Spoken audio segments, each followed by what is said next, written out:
Episode 8, Sitting with Discomfort.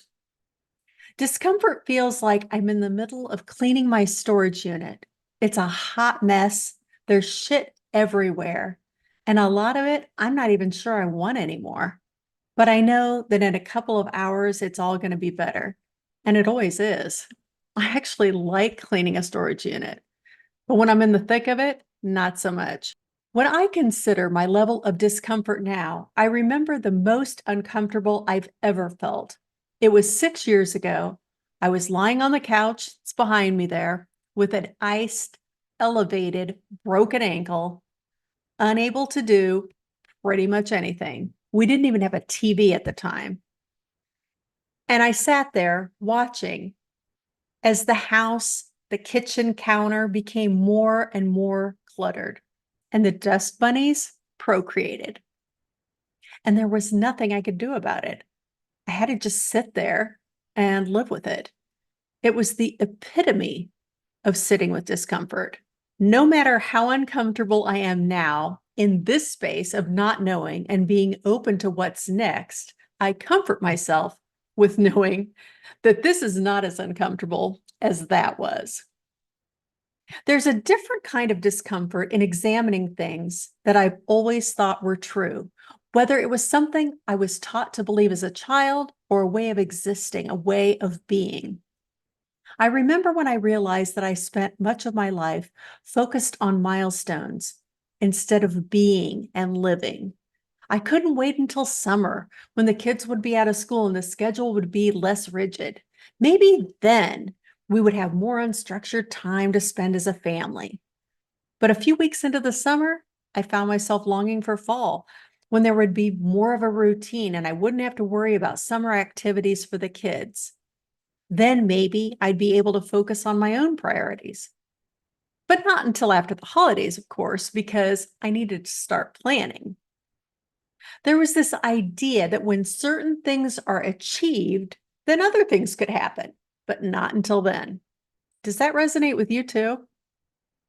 Of course, if you're like me, you believed that you couldn't wear certain things like white pants or participate in certain activities like swimming until you were your ideal goal weight.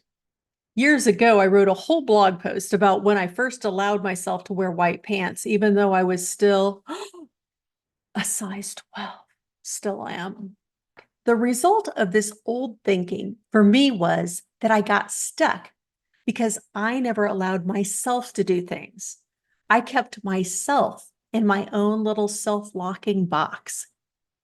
It feels like I'm continually asking myself now, who makes these rules? And why do I continue to follow them? There's still a certain discomfort in examining things, even though I've been practicing it for years. But as I reflect on it now, maybe the discomfort has to do with people pleasing. What will people say if I veer from the norm? What will they think about me? How will I answer when people ask, does it even matter? And then I think another reason I've stayed stuck or I've refused to examine anything outside of the track I've been on has a whole lot to do with fear. Stick with what you know, with what you're good at. No one can criticize you, especially you. You can't criticize yourself. Just keep doing you. It's kind of like the devil you know. And sometimes it's only when the pain becomes too much that I could no longer stay. I had to leave. But that's not the kind of discomfort I'm dealing with now. Sure, there's some fear. How do I even answer the question, what do you do? The real question is this enough? Is what I'm doing enough? Is this enough for me? Does it matter? Does this matter? There's something about naming something, identifying as something. When I say I'm a runner, I know how to behave. I know how to eat. I know how to train. I act like a runner. If I don't know what I am, then how do I behave? What kinds of things do I do every day to figure out what's next? There's also something about being present that is very uncomfortable for me, even though I've been working on it for years.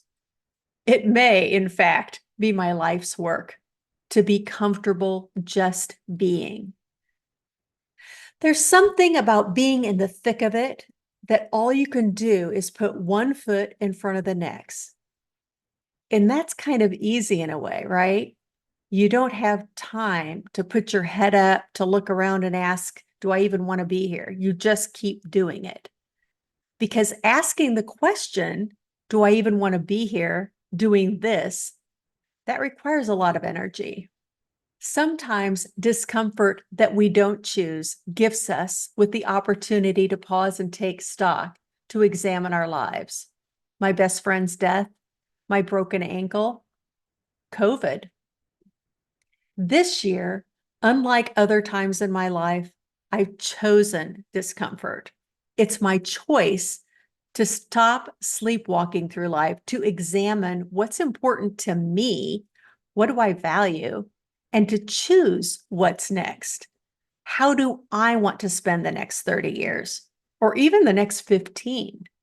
If I can keep in mind that this discomfort is my choice, then I get a little relief, some ease. I'm choosing this discomfort. It's my choice. It's up to me. Okay, that's it for this week. Join me next week when I talk about how quitting is for winners. At least that's how I see it. Thank you so much for listening. If you enjoyed this podcast, please share it with a friend. I'll see you next week.